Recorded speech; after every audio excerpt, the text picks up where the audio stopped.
Biggest media platform WhatsApp અને સરકાર હવે સામસામે દિલ્હી હાઈકોર્ટમાં આવી ગયા છે। જે રીતે થોડા દિવસ પહેલાં સરકારે વોટ્સએપને એન્ક્રિપ્શન હટાવવાની જે માંગ કરી હતી તે વોટ્સએપે નકારી છે અને સાથે જ હવે તેઓ દિલ્હી હાઈકોર્ટના દ્વાર ખખડાવી રહ્યા છે। વધુમાં વોટ્સએપે એવું પણ કહ્યું કે જો સરકાર અમને આવું કરવા મજબૂર કરશે તો અમે ભારત છોડી દઈશું। નમસ્કાર, આપની સાથે હું છું જાનવી।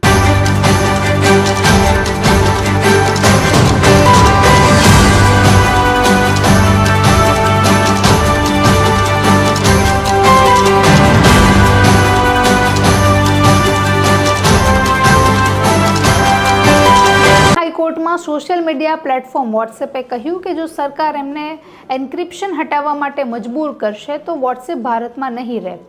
સાથે જ મેટા માલિકીની કંપની વોટ્સએપે એવું પણ જણાવ્યું કે એન્ડ ટુ એન્ડ એન્ક્રિપ્શન જે છે તેના કારણે જ જે યુઝર્સની પ્રાઇવસી છે તે મેન્ટેન રહે છે।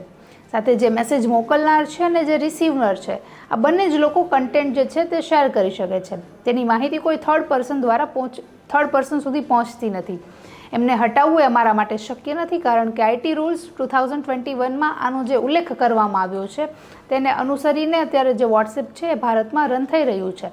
પણ સરકાર હવે જો એમને આદેશ આપે કે કોઈ પણ વધારાના નિર્દેશો આપશે તો એ વોટ્સએપને ભારતમાંથી બંધ કરવા માટે રાહ નહીં જુએ।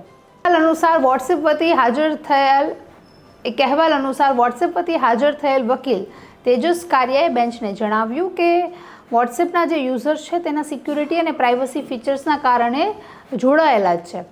આઈટી નિયમ 2021નું અમે ઉલ્લંઘન કરીએ છીએ કારણ કે તેમાં જે રીતે જણાવવામાં આવ્યું છે કે જે યુઝર્સ છે તેનો ડેટા ટ્રેસ થવો જોઈએ અને મેસેજ મોકલનાર વ્યક્તિની માહિતી મળવી જોઈએ તેનું અમે ઉલ્લંઘન કરીએ છીએ કારણ કે જો આમ કરવામાં આવશે તો લોકોના પ્રાઇવસીનું કોઈ રક્ષણ નહીં થાય। છે કે ગયા વર્ષે આયોજિત મેટા કંપનીના એક પ્રોગ્રામમાં CEO માર્ક ઝકરબર્ગે કહ્યું હતું કે ભારત એક એવો દેશ છે કે જે સૌથી આગળ છે। લોકો અને વ્યવસાયો મેસેજિંગને કેવી રીતે અપનાવે છે તેનું ભારત ખૂબ સારી રીતે આખા વિશ્વમાં નેતૃત્વ કરી રહ્યા છે। તો વકીલ કારિયાએ એવું પણ જણાવ્યું કે આ પ્રકારનો જે નિયમ છે જે એન્ક્રિપ્શન હટાવવાની માંગ કરવામાં આવે એવું બીજા ક્યાંય દેશમાં નથી, બ્રાઝિલમાં પણ નથી કારણ કે આ છે આખી એક મોટી સાંકળ છે। હવે કયા સમયે કયા ડેટાને ડિક્રિપ્ટ કરવાની માંગ કરવામાં આવે તે અગાઉ ખબર ન હોય જેના કારણે ઘણો મોટો ડેટા જે લાખો કરોડો મેસેજીસનો ડેટા છે તે ઘણા વર્ષો સુધી સાચવવો પડે જે બિલકુલ અશક્ય છે। માનીએ છે કે ભારતમાં ખૂબ ઓછા એવા લોકો હશે, ખૂબ જ ઓછા ટકા એવા લોકો હશે કે જે વોટ્સએપ યુઝ ન કરતા હોય। આજે કોઈ પણ વ્યક્તિ હોય એ કદાચ ગામડાના વ્યક્તિ હોય, શહેરના હોય કે પછી કોઈ વ્યવસાય સાથે જોડાયેલા વ્યક્તિ હોય, વોટ્સએપ એક બધાની સામાન્ય જરૂરિયાત બની ગઈ છે અને જે એન્ક્રિપ્શન ફેસિલિટી જે વોટ્સએપ આપી રહ્યું છે તેના લીધે જ લોકોનો એક વિશ્વાસ છે કે અમારો જે ડેટા છે, અમારું જે કન્ટેન્ટ છે એ કોઈ થર્ડ પાર્ટી સુધી નહીં પહોંચે।